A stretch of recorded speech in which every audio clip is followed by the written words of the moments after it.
Hey YouTube, Twig here, bringing you all an update to my Skull Servant Yu-Gi-Oh deck profile for post-Legacy of Destruction. Wanted to update one of my favorite zombie decks with the new White Lord monster we got for the deck. It helps to set up so much of the playstyle for the deck, which it is a simplistic playstyle, but it is still a very fun one, and that is to set up your graveyard with as many different Skull Servant monsters and then build up the attack of your King of the Skull Servants to then swing into your opponent for game. It's a really fun playstyle, as I said, and you have more setup with mill power as well in the form of our new boss monster from Legacy of Destruction. I want to call it a boss monster, but very similar to White Baking. It's just a setup card for what is still the original playstyle of the deck. So let's go ahead and get started with the deck profile. So we'll go ahead and start off with the main deck monsters. First of all, our original monster, which is Skull Servant. We're still running 3 copies of this card. It's just your normal vanilla monster, so it adds on to the overall power that you can get from our next go-to boss monster, which is our King of the Skull Servants. Running 3 copies of this card. The original attack of this card is the combined number of King of the Skull Servants in your graveyard, and also Skull Servant as well, times 1,000. And when this card is destroyed by battle and sent to the graveyard, you can banish one other King of the Skull Servants or Skull Servant from your graveyard to special summon it. While you do have the special summon power of King of the Skull Servant to then summon back onto the field, the main play will come in the form of your other monsters, which can easily do it just as a setup in the graveyard for you then to be able to special summon back. One of those cards is our newest card from Legacy Destruction, and that is White Lord. This card's name becomes Skull Servant while in the graveyard. You can only use each of the following effects of White Lord once per turn. If you have Skull Servant or King of the Skull Servants in your graveyard, you can send this card from your hand or field to the graveyard to send the cards from the top of your deck to the graveyard up to the number of Skull Servant and King of the Skull Servants in your graveyard. You can banish this card from your graveyard, then target one Skull Servant or King of the Skull Servants in your graveyard and special summon it. So it's really no restriction, just being able to use each of the effects once per turn. So you can have your 3 Skull Servants in the graveyard, send White Lord from your hand to the graveyard, and then send the top 3 cards of your deck to the graveyard. So you could potentially hit some more different Skull Servant monsters to then have to the graveyard, and then use the banish of this card to then grab the proper Skull Servant monster on the field for you to use also. So it's a definite 3-of with just how easy it is to set up. And we also run 3 copies of White Mare. With this card, its name becomes Skull Servant while in the graveyard, which is what you'll see for the majority of these cards. You can discard this card to activate one of the following effects. Target one of your banished Skull Servant or White Mare, return to the graveyard, or target one of your banished Lady in White or King of the Skull Servants and special summon it. So more targets for all the many different monsters as well, since they also count while in the graveyard. You have other targets for specifics, but still just being able to utilize this card from your hand, just like you could with our new card from the set. It's just an added plus, and you can see you can do that with a good number of other cards, making a good majority of the Skull Servant cards in the deck to begin with all hand traps. We're also running 3 copies of Lady in White. You'll also see with just the mill power we have that, running majority of numbers of these cards definitely is a plus, because you want to hit good numbers of them, because then if you have enough to have your King of the Skull Servants have attack points equal to what is your opponent's life points, you can swing for game right then and there, and then just have more resources to banish to keep it on the field also. With Lady in White, face up level 3 or lower zombie monsters on the field, except for Lady in White, cannot be destroyed by battle and are unaffected by spell or trap effects. This card's name becomes Skull Servant while it's in the graveyard, so it's more of a protection card. This can even just be a card you sit on, setting it on the field makes it a little more difficult for your opponent to get over, especially since it has 2,200 attack. So even if you do the Ash Blossom, set, it's not as powerful as the Lady in White defense. And also 3 copies of White Baking. This is actually the last time we got a new Skull Servant card for support. So it's been a few years since it was Blazing Vortex since we last got this Skull Servant card. With it, its name becomes Skull Servant while in the graveyard. If a level 3 or lower zombie monster you control be destroyed by battle or card effect, you can discard this card instead. If it's sent to the graveyard, you can add 2 monsters with different names from your deck to your hand, except for White Baking, that are either Skull Servant or specifically listed in their text. This is the search power as well, being able to add many of the different cards we run in the deck just from our deck to our hand to then make use of as well. and also 3 copies of White Prince.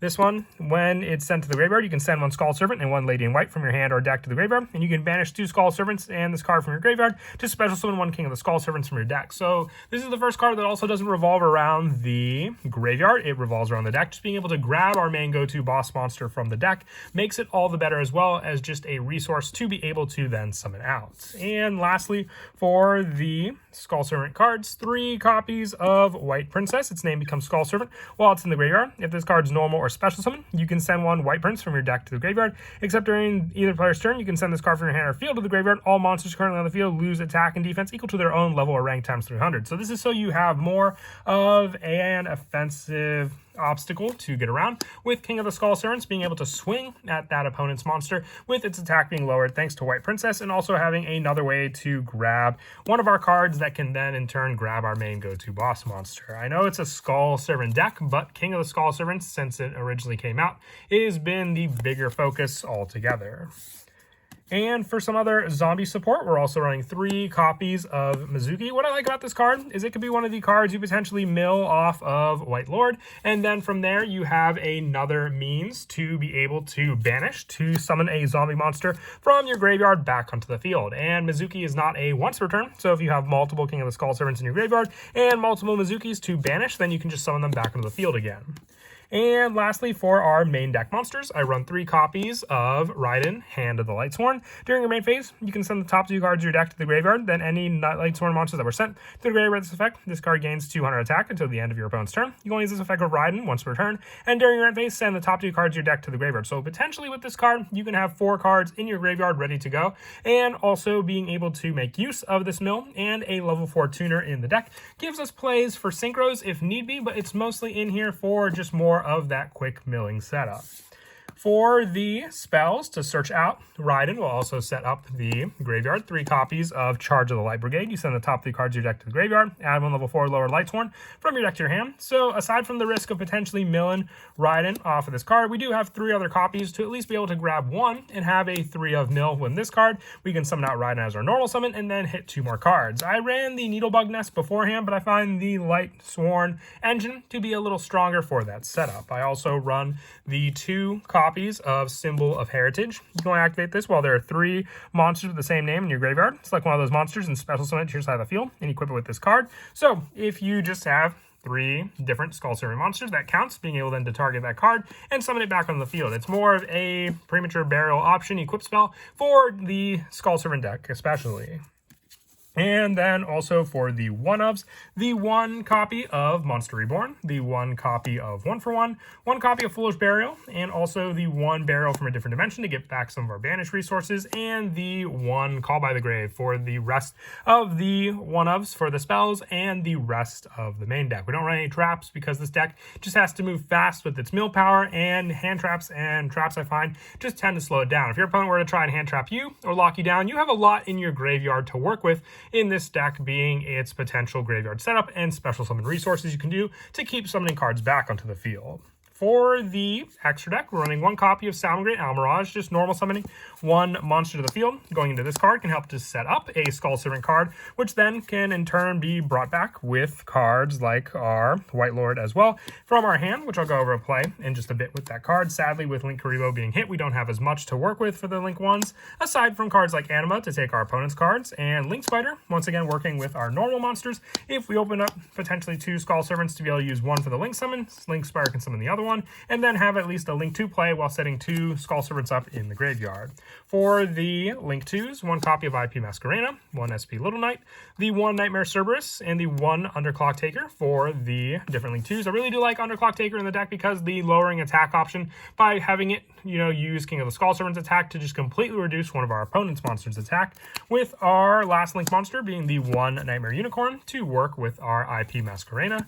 And since we are running Raiden in the deck, I I run the 1 copy of Samsara to work with our level 1 Skull Servants, and the 1 Black Rose Dragon to be able to work with our level 3s in Raiden, to have more of a destruction play on the field while being able to clear out our opponent's field, while still being able to then potentially summon back a zombie King of the Skull Servant to the field, and Samsara as another special summon defensive option, with our Xyz monsters being 1 Sylvan Princess Sprite, 1 Lyrilusc Assembled Nightingale, the new Tantrum Toddler, and then also the 1 Downward Magician and the 1 Zeus to finish off the extra deck.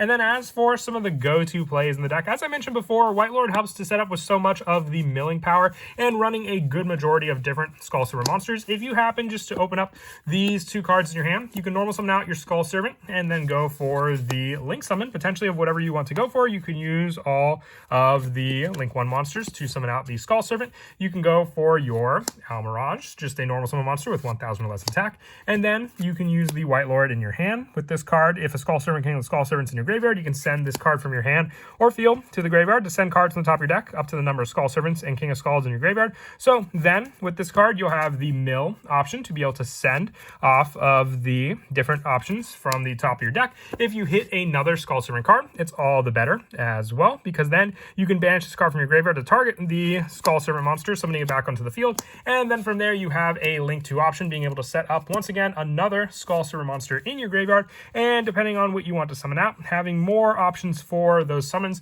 to rely on depending on the Link 2 you want to go for. If you have other cards in the deck for more of the mill power or hand setup, you can set up other ones like your White Mare and your White Baking as more discarded protection for some of the other Skull Servants on the field. But the play that White Lord comes down to is if you can set up a lot of your mill, which can come down to the cards you send off of your Charge of the Light Brigade, which once again, we're running a lot of different Skull Servant monsters, so the better chance that you will at least hit 1 or 2 off of each charge, and then the same when it comes to Raiden.